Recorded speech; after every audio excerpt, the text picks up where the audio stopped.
Olá pessoal que gosta de saber, eu sou o Miguel e esse é o canal Temo Que Saber. Neste vídeo de estreia vou abordar sobre a animação da Netflix, Guerreiras do K-Pop ou K-Pop Demon Hunters, que faz história ao ser indicada ao Oscar 2026 em duas categorias, Melhor Animação e Melhor Canção Original por Golden. O filme, que virou fenômeno global, terá a canção Golden performada pelo grupo fictício Huntrix ao vivo na cerimônia do dia 15. O filme é um dos favoritos, elogiado pela inovação visual que mistura 2D e 3D, sendo considerado uma das grandes apostas da noite. E a frase que eu quero ouvir no dia 15 é "And the Oscar go to K-Pop Demon Hunters". E é com muito carinho que faço esse vídeo. Pois bem, podemos concordar que quando uma animação chega ao Oscar, não é apenas pela estética ou pela técnica. É porque ela consegue fazer algo raro, transformar fantasia em discurso humano. Essa obra se destaca porque não trata seus personagens como figuras simples. Cada um carrega conflitos internos profundos, e isso vale tanto para as heroínas quanto para os representantes do lado sombrio da história. Nada aqui é gratuito, tudo é simbólico. Começando por Rumi. Rumi, a protagonista, é uma personagem híbrida, meio humana, meio demônio. Filha de uma das Irmãs Solares, o antigo grupo de caçadoras, anterior a Huntrix, e de um demônio desconhecido. Ela nasce da união de dois mundos que deveriam ser inimigos. Na minha interpretação, esse pai ausente não é apenas um vazio narrativo. Ele pode ser o mesmo demônio que surge mais tarde como figura central do conflito, e que se redime ao final ao se sacrificar. Essa ligação cria uma tensão poderosa. Rumi tenta salvar o mundo criando o Romun Dourado, e ao mesmo tempo se livrar das marcas que a identificam como metade demônio, um fardo pesadíssimo. Rumi é extremamente responsável até demais. Ela carrega uma missão que nunca escolheu, criar o Romun Dourado e afastar os demônios de uma vez por todas, mantendo-os no submundo. Por conta de sua criação e origem, essa responsabilidade vem acompanhada de uma autocrítica intensa. Por isso, no momento decisivo, ela hesita. Não por fraqueza, mas por medo de falhar, e também por esconder e mentir para as amigas sobre a sua metade demônio. Criada sob repressão pela personagem Selene, que nunca permitiu que ela revelasse a sua origem, Rumi aprende cedo a esconder o que sente. Isso se manifesta no corpo. As marcas que ela carrega, que a identificam como meio demônio, podem ser lidas como marcas físicas de alguém que reprimiu as emoções e precisou corresponder às expectativas de outros durante uma vida, e que mesmo assim não foi totalmente aceita, quase como uma automutilação simbólica. Ou como metáforas visuais de traumas profundos, feridas emocionais. A ausência da mãe, o pai desconhecido e o peso da missão que recebeu ainda criança de salvar o mundo, e o massacre interno ao lutar contra seu lado sombrio herdado. Ao lado dela está Mira. Mira é membro de uma família, ao que parece tradicional. Ela morava com seus pais e um irmão mais novo. Mira não se encaixa na própria família. Talvez como tenha acontecido comigo ou com você, por N motivos, por temperamento, personalidade, vivências e falta de identificação ética e moral com o núcleo familiar. Dentro da família, Mira parece ter se tornado uma pessoa não grata, a ovelha negra mesmo. Alguém que chamava atenção por motivos que a animação não explica, e talvez nem precise explicar. Já que muitas pessoas não conseguem se adaptar à dinâmica do lar e acabam sendo vistas como difíceis e se retiram. Mas fora daquele ambiente, Mira floresce. Entre as amigas, ela demonstra lealdade, afeto e harmonia. Embora seja uma personagem rígida, essa rigidez não é defeito, é princípio, é senso moral, é intuição. Isso fica evidente quando Rumi mente. Mira, apesar da percepção aguçada, acredita na amiga, porém, mais próximo do final, a verdade aparece e Mira fica profundamente decepcionada. Não apenas com a mentira, mas com o fato de Rumi distorcer sua percepção.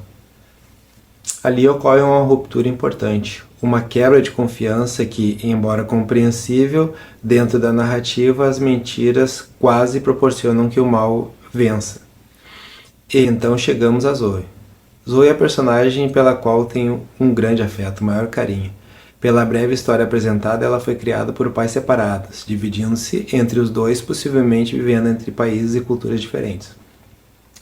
Crescer assim costuma ensinar algo muito cedo, a necessidade de manter a harmonia e conviver com a ausência de uma das partes. Zoe parece ter aprendido a amenizar conflitos, a agradar, a não demandar, a ser o elo da corrente, a pessoa que tenta manter todos unidos. Isso molda profundamente sua personalidade. Essa necessidade de agradar pode gerar sofrimento, mas Zoe encontra uma forma muito humana e poderosa de lidar com isso, qualidade de pessoas resilientes. Ela canaliza o lado mais agressivo, a raiva e os sentimentos reprimidos para o bem. Ela os imprime na luta contra os demônios e nas músicas, pois ela se transformou na rapper, a letrista do grupo. No combate, ela transforma a agressividade em perícia e a agilidade em proteção para a humanidade. Nas letras e canções, ela extravasa as emoções. No dia a dia, a Zoe é doce, empática e acolhedora. Ela gosta de agradar, mas isso não a torna fraca, torna-a consciente. Consciente de que seus sentimentos existem e precisam de saída. E para que tudo isso faça sentido, a animação constrói um mal que não surge do nada. É aqui que entra Ji-Nu e Guimar. Ji-Nu representa o ser humano que escolhe o atalho, o caminho mais fácil, o típico egoísta.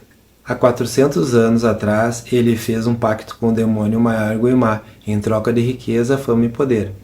Para isso, ele deixou a própria mãe e irmã pequena à mercê da miséria, sem comida, abrigo e segurança. Uma vida de luxo, mas não de prosperidade. Entendo que se Ji-Nu fosse um mortal, teria envelhecido cometendo os mesmos erros, seguindo aquele ditado antigo e incômodo que afirma que os canalhas também envelhecem. Nem todos aprendem com o tempo. Alguns apenas refinam as próprias justificativas e o modo de praticar o mal. Ji-Nu representa alguém sem ética interna, sem convicções morais claras, possivelmente marcado por traços profundos de personalidade disfuncional. Ele não ignora o sofrimento alheio, ele o relativiza, se aproveita com convicção e crueldade.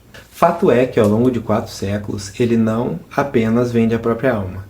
Ele passa a corromper outras pessoas, alimentando o demônio Guimar e não demonstra arrependimento. Seu único desejo é se livrar das lembranças de ter abandonado a irmã e a mãe. E isso nos leva ao verdadeiro núcleo do mal da animação. Semelhante ao anjo caído do cristianismo, Guimar não cria o mal. Ele explora o que já existe. Ele age sobre as fraquezas emocionais e de caráter dos seres humanos. Semelhante ao anjo caído do cristianismo, Guimar não cria o mal. Ele explora o que já existe. Ele age sobre as fraquezas emocionais e de caráter dos seres humanos. Faz barulho e provoca, estimula a inveja, a ambição, ressentimento, a culpa e o medo para corromper e sugar a energia vinda das almas. Guimar funciona como uma metáfora de pessoas vampíricas, aquelas que sugam a nossa energia só de estarem no mesmo ambiente, algo que se assemelha a padrões de personalidade profundamente disfuncionais. E o mais intrigante, Guimar não tem um rival divino. Não existe um Deus onipotente que venha equilibrar o jogo. Isso não é ausência, é escolha narrativa. Além disso, é uma obra coreana e por isso é influenciada pela cultura daquele país, o xamanismo coreano, o budismo, o taoísmo e a mitologia asiática. Guimar é combatido pelas qualidades humanas, pela vida em comunidade, pelos laços de amizade, amor, empatia, disciplina, a identidade, a arte, nesse caso a música, a força espiritual, pela capacidade de errar, aprender e apoiar uns aos outros. Os personagens não vencem porque são mais fortes, eles vencem porque crescem juntos, porque a humanidade vale a pena. Neste mundo também existe Bob. Bob, empresário e agente das Huntrix, representa algo raro. Apesar de lidar com a fama e dinheiro, ele não enxerga as meninas como produto. Ele enxerga pessoas, afeto real ali, cuidado, amor. Ele sofre quando algo dá errado, ele tenta mantê-las unidas por vínculo, não por lucro. Ele mostra que é possível existir poder sem abuso e liderança sem exploração. E há ainda o curandeiro Han. Han funciona como leitor interno da história. Quando ele diz que Zoe gosta de agradar a todos, ele acerta em cheio. Quando exprime medo ao ler a Mira Isso também diz muito sobre ela. Quando afirma que Rumi é cheia de muros fechados e repleto de segredos, ele toca exatamente no cerne do conflito da protagonista. Esse momento funciona quase como um easter egg psicológico, um feedback para quem ainda não tem maturidade emocional para captar todas as nuances humanas da história. E tudo isso se amarra de forma magistral na música Golden. Golden não é apenas a trilha sonora. Ela é a alma das Três Caçadoras. Ela carrega o peso de Rumi, a firmeza de Mira e a sensibilidade intensa de Zoe. A música diz o que elas não conseguem verbalizar. Ela transforma subtexto em emoção. E para fechar com chave de ouro a história, é apresentada a música O Som da Nossa Voz, uma música que mostra a maturidade e o autoconhecimento adquirido pela protagonista, a leveza e liberdade que falar a verdade pode trazer, de ser autêntico. A animação nos lembra de algo antigo, simples e verdadeiro. A luz sempre vence a escuridão. Não porque seja mais barulhenta, mas porque basta uma vela acender para desfazer as trevas. O mal faz ruído, provoca, ele corrompe, mas ele só existe onde a luz é abandonada, não praticada ou ainda não chegou. No fim, essa história não fala de demônios. Ela fala de nós, dos nossos tropeços, quedas e capacidade de nos levantarmos, de redenção. Enquanto houver alguém disposto a acender uma única vela, enquanto restar sequer uma fagulha, a escuridão jamais será absoluta. Como diz a animação, tudo dá para endireitar se a luz na escuridão tocar. Pessoal, só tenho a agradecer a quem assistiu o meu conteúdo. Não esqueçam de curtir, comentar e compartilhar o vídeo, pois isso me incentiva a produzir mais conteúdo para vocês. E não esqueça, pessoal, se inscrevam no canal Temo Que Saber.